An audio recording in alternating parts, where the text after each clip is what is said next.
مطلع کے بعد دوسرا ہمارا جو ٹاپک ہے وہ مقطع ہے۔ مقطع اصطلاح شعر میں غزل یا قصیدے کا آخری شعر مقطع کہلاتا ہے، لیکن لفظی مطلب جو ہے مقطع کا وہ قطع ہونے سے ہے۔ قطع ہونا کسی چیز کا کٹ جانا یا کٹنے کی جگہ کے بھی ہو سکتے ہیں۔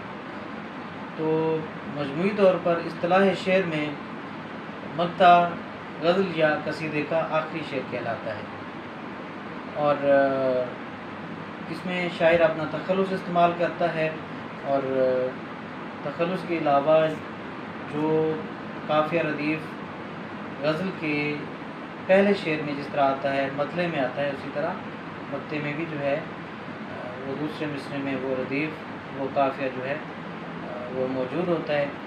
اور مقطع کے بعد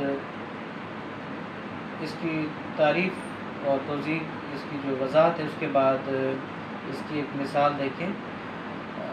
غزل میر تقی میر کی پہلی ہی غزل جس کا میں نے مطلع کی مثال آپ کو دی، اور اس کا مقطع دیکھیے۔ ٹک میر جگر سوختہ کی جلد خبر لے، ٹک میر جگر سوختہ کی جلد خبر لے، کیا یار بھروسہ ہے چراغ سحری کا۔ اب دیکھیں یہ غزل کا آخری شعر بھی ہے، شاعر نے اپنا تخلص بھی استعمال کیا ہے، تو اصطلاحی طور پر ہم اسے مقطع کہتے ہیں۔